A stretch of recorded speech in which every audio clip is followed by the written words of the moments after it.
Yo, what's going on, Dragon Ballers? Welcome back to another discussion video. This time I want to talk about a card that it's got kind of a lot of people up in arms, a lot of different opinions about it and how it may or may not affect kind of the game going forward, and that is going to be Burnished Bonds Borgos. So before I do get into this card discussion, I want to let you guys know that we are running a super duper awesome giveaway, in my opinion, on the channel. We're doing prizing for first, second, third place winners of this giveaway. I don't know any other channel that does a giveaway that huge. So I'm going to leave the link for that down in the description below.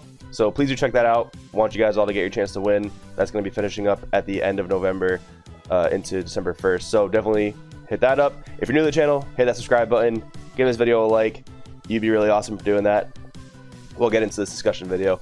All right, so we got the Burnished Bonds Borgos. So this is a one-drop blue card. So I'm gonna analyze this card kind of at every point where it kind of just goes over the top. So the fact that it's blue is insane. A lot of these generic cards we've been getting, like Dende, New to the Job, like Kami, Global Unifier, they've been black one drops, which makes them generically available to basically all decks.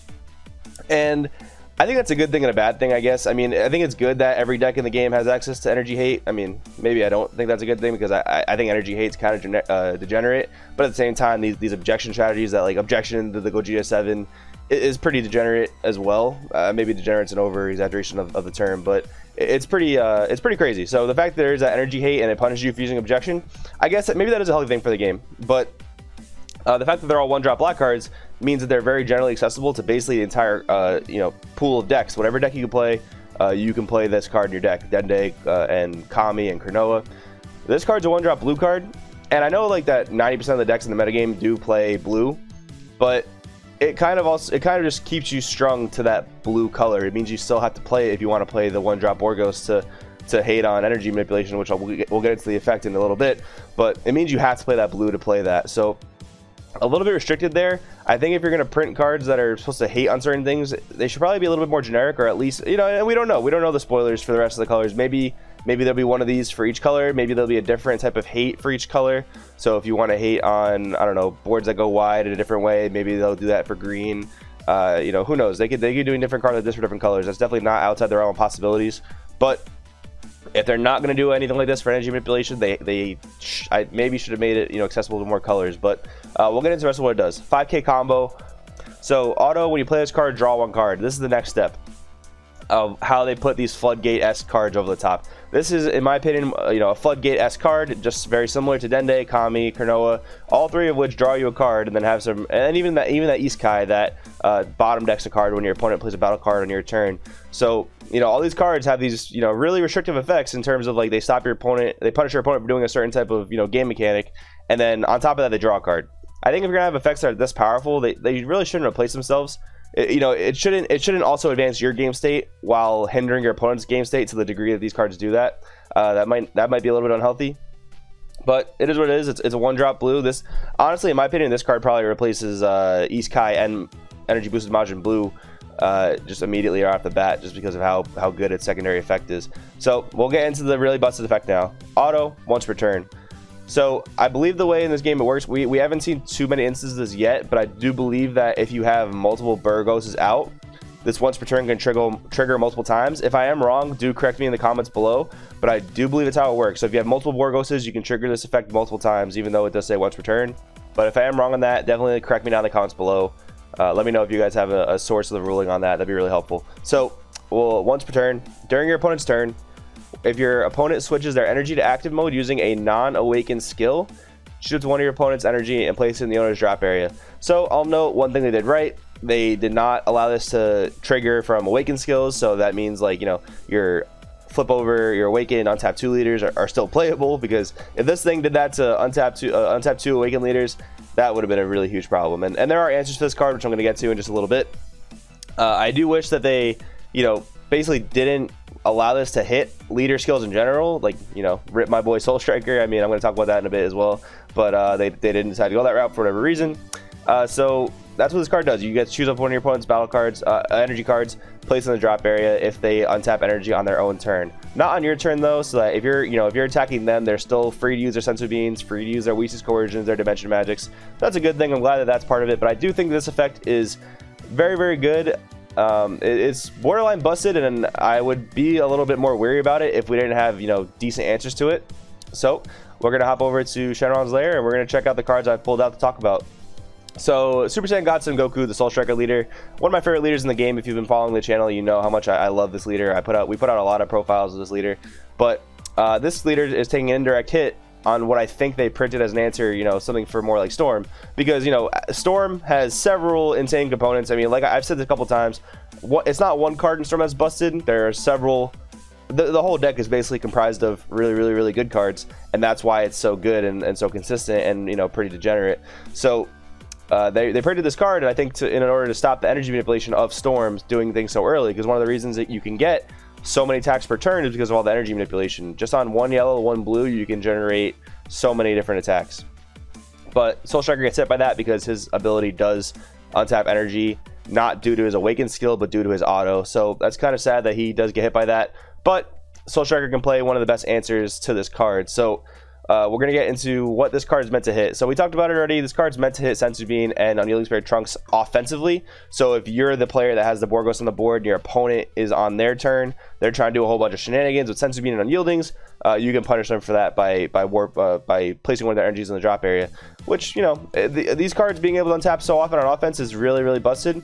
Honestly, as opposed to the idea of printing this card Borgos, I would have actually been much happier if they would have just got rid of Unyielding in the first place, because, you know, talking over it with a couple people, this card is one of the big reasons why blue has an unfair advantage over many other colors. You know, Senzu Bean is splashable in any deck, you know, as long as you splash the blue engine, and you still have to play a turn behind in order for your Senzu Beans to be live most of the time. Unyielding can take you from tapped out to untapped, which is, you know, really strong. So they decided to print this Borgos to deal with that instead of just outright doing anything to Unyielding, which, you know, a decision they made, and I don't think it's, you know, the worst thing in the world, because there are ways to deal with it. So now there are definitely answers to this card. You know, this card is not the end all be all of energy manipulation on your turn. This is not going to say that you cannot play Unyielding Spirit Trunks in your deck or Senzu Bean offensively. I don't think that for a second.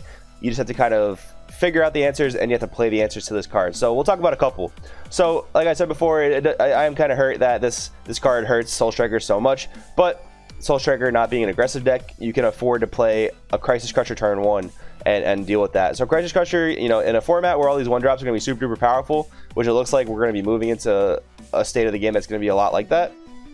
Crisis Crusher basically comes down, and you know, not a player can tackle 1-drops.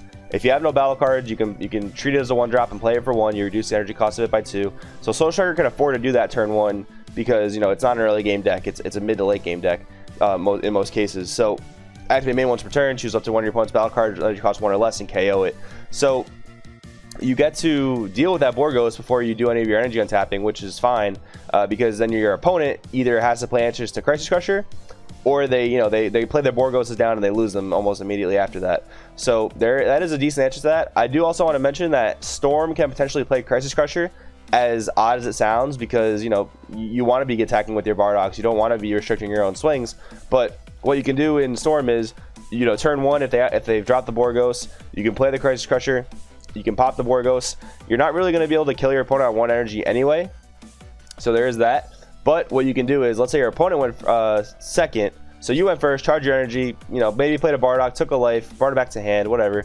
Your opponent goes, they play their blue, they play their Borgos, and, you know, they're either tapped out, or maybe they're playing Soul Striker and attacked and untap the energy. So they have a Borgos, and you're on your second energy turn.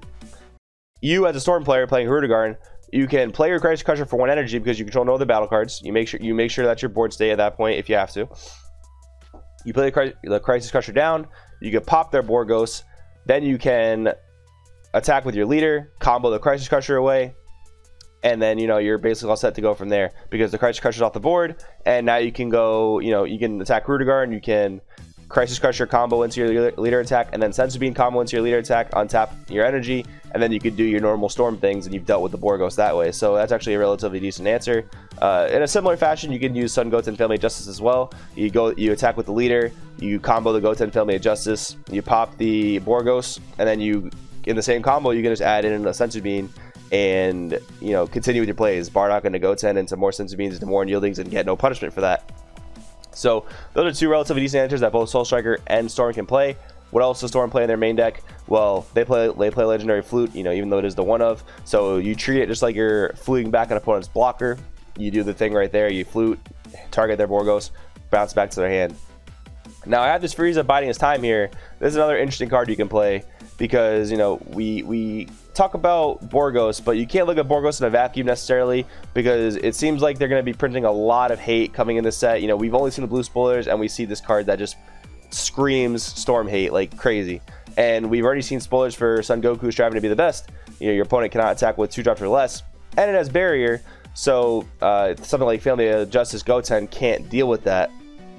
So you print all this hate, and one of the most, you know, quote unquote decent answers to this card in Storm is the Frieza biding his time. So Frieza biding his time does also help you deal with Borgos. The cool thing about biding his time is that you can tap down the Borgos. You can actually swing the Frieza into the Borgos and not have to waste your leader swing, because if you swing your leader into the Borgos, your leader's not drawing you 2 cards. So the Frieza can go into the Borgos, you can combo your untapping play into that, or you can swing your leader into that leader after you deal with the Borgos. Because if you attack the Frieza into the Borgos and combo an untap play, your opponent's gonna have to waste 2 cards to save that. And they're most likely not gonna want to do that because so early in the game they're gonna lose so many cards.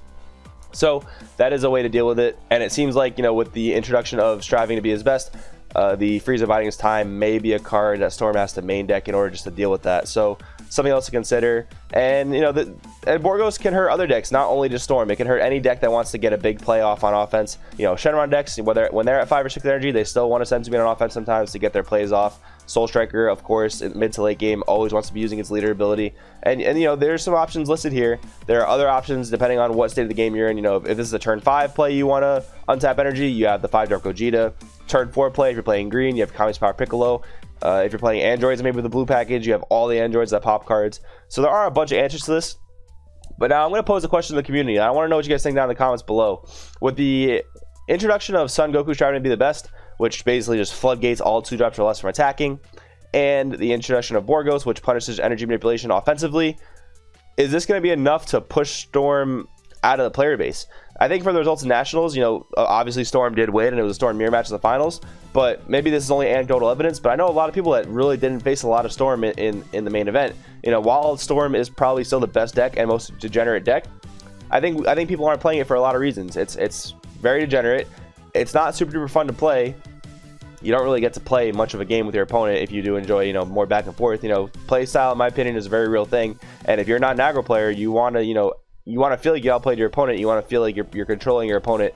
You're not going to play Storm most of the time. But the question is, do you guys think that Son Goku striving to be the best and Burnished Bonds Borgos are going to be enough to just make people say, you know, I don't want to cram all these answers into my deck? Because if you're cramming Crisis Crusher into your deck and you're cramming Frieza biding his time into your deck and Son Goten and Family Justice into your deck's not running seamlessly.